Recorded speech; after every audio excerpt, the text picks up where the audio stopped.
What about the J Main connection? Because people a lot of times will try to be like, "Oh, you blew up J Main," and I'm like, "Hell no!" You forget about all the interviews that Sean Cotton did with him in Yeah. the lead up to that. Which I remember I would like click on clips here and there, but I wasn't like a fully 100% a fan yet. Yeah. And then at some point, it just kind of. I actually remember the clip that made me like, "Oh, we got to get this on." Is when he was homeless in the. No, like, he was really homeless. Right, but he's living out of his car and like staying in people's cribs. no, But he's real like shit. in the storage facility. Yeah. And I was like, bro, this is actually like getting really interesting. Like he's putting together a whole soap opera out of his life. He was really homeless. At the beginning, I didn't want to interview J Main because when I would go to YouTube, all I would see was like King Von and King Von this, King Von that. Yeah. And then like the first, second interview, like I just didn't understand it. But V, the girl who edits my interviews and stuff and shoots my interviews, she saw something in him. And I just kept interviewing him, and he kept telling stories, kept giving us stories about the Tay Savage situation and that shootouts. was really what blew him up. Yeah, and then he did the OTF Yeah. face tats, and so that's really like what blew him up, and he was storytelling, and but at the beginning I didn't see it, I just didn't understand it, but he was really homeless. Right. Like I ran into him. Well, I didn't run into him. I picked him up from the U-Haul one time, and I had gave him some cash, and I was like, "Hey, bro, take this. This is for our next 2-3 interviews, bro. Just take it." And he was moving and getting the U-Haul and everything. Super good guy though. Right.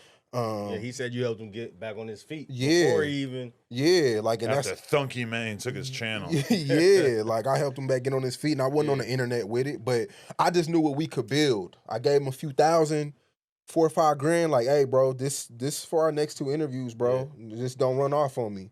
And he came back. We did the interviews and we ran it up. But that's really what it is now with YouTube is you gotta create characters like the 607 Unk guy.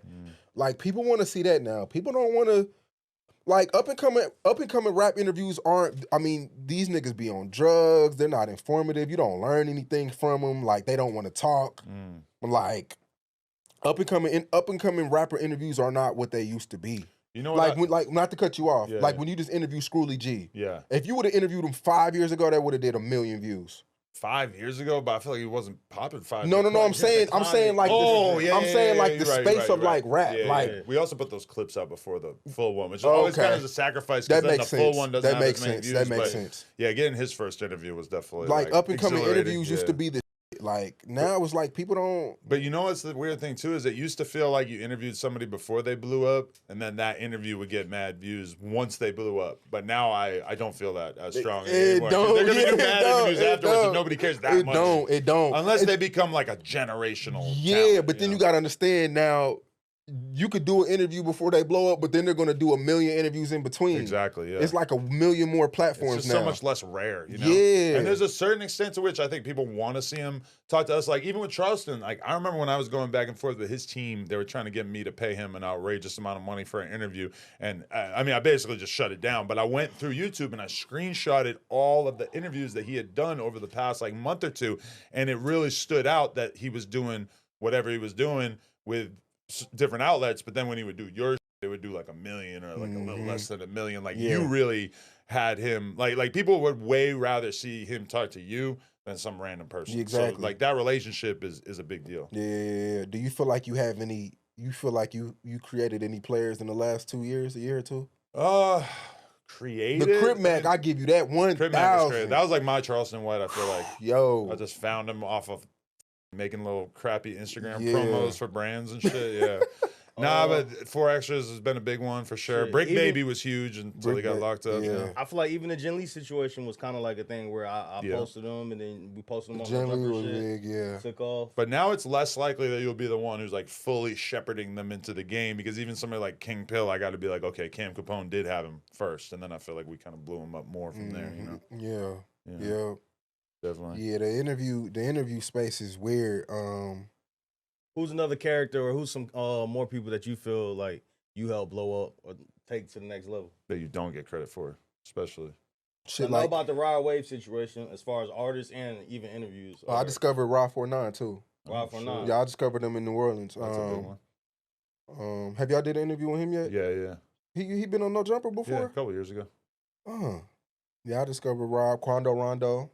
I remember early on you did something. And when right? we posted him beating on his on the car, fresh out of jail. Like Raquel Cyrus. Spot him, got him. Spot him, got him. Shit, you had Shawn spot him, got him, and then that's when all the I think Yeah, 1090 we J made the signed him. video.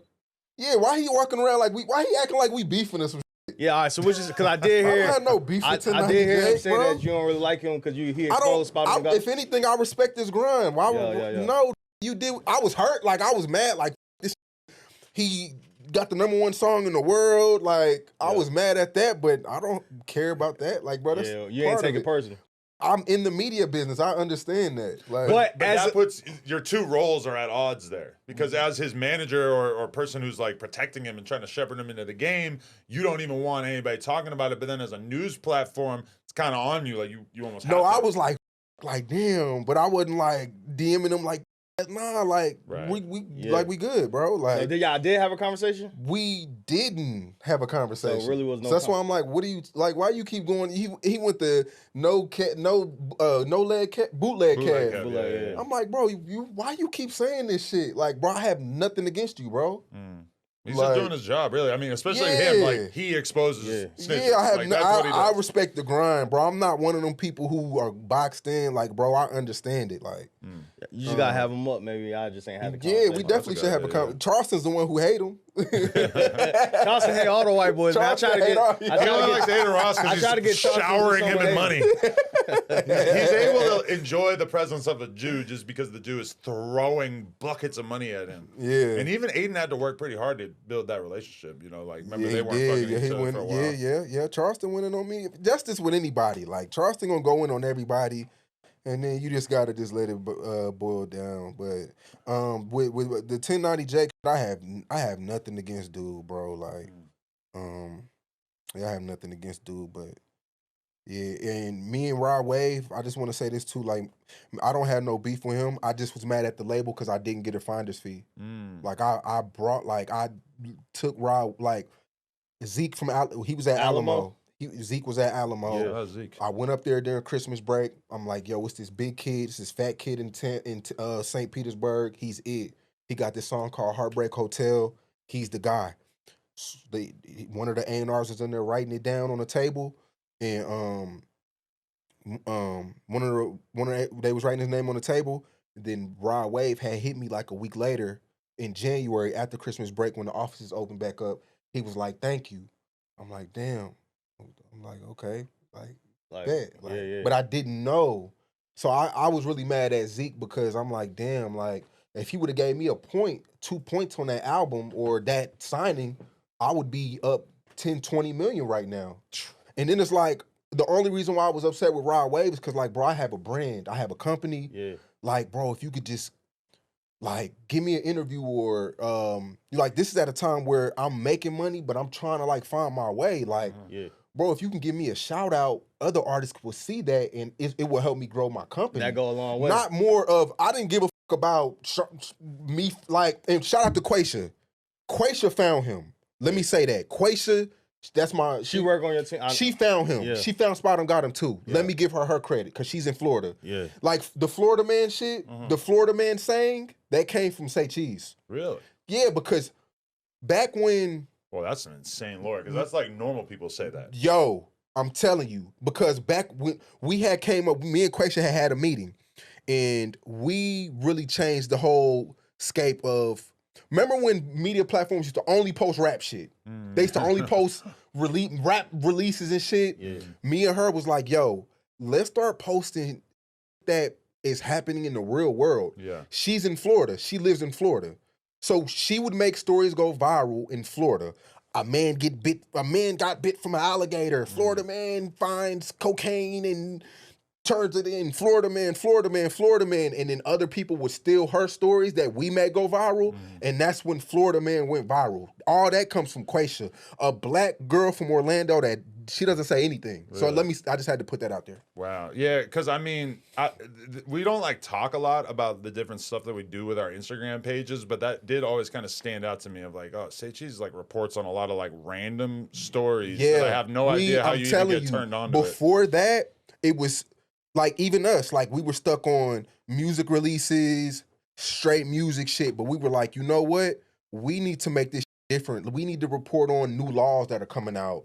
We need to report on the war. We need to report on this 26-year-old teacher sucking a kid's dick. And why is that the biggest thing now? I don't know. Every story is some teacher, especially the hot teachers, banging their students. That is everywhere. They be cold too. It's Them crazy. teachers be cold. Yeah, sometimes, and you're like, why are you with a 15-year-old boy? Yeah, what is that? Where did that come from? But I just want to give Quaca her credit while we on a big platform. Like, she found Rod Wave. She found Spot 'em, Got 'em. Like, she found a lot of these Hot Boy, Glock 9. She found, like, she signed, like, she did that. So, okay, getting Rod Wave signed didn't work out. Did that ignite a fury inside you, a fire where you were like, you know what? Okay, I'm going to make sure that next time I find an artist I really believe in, I'm going to be able to actually sign them myself or really be able to participate. Yeah. Like, it's, it lit a fire. And, like, I have a lot of artists that are under me now that I don't, because you want to, you got to be strategic with them. You don't want to, it's a lot of artists that I'm working with right now that I won't put out there, but. Because if you say, this is Say Cheese's new artist, all of a sudden the expectations are out of hand. You're directly involved. Anything people don't like about you, they're immediately putting on this guy. That's why when people are like, why don't you sign somebody to No Jumper? You can have him on the podcast all the time, et cetera. Exactly. I'm like, listen, like maybe one time, but if I have them on the show every week and they're not a podcaster, it's not going to be a good look. Yep. You just got to just sprinkle it around. But it's a lot of different things that my hands are touching that I'm just like, like, let's grind it out. Like, you got to do your part, and I'm going to do my part. Okay, so you just saw the clip, but did you know that you can watch this entire interview right now before it's released to the public, uncensored, by becoming a member for just $5 a month, and there's a lot of other crazy benefits as well. So make sure you hit the link down in the description and sign up. Appreciate y'all.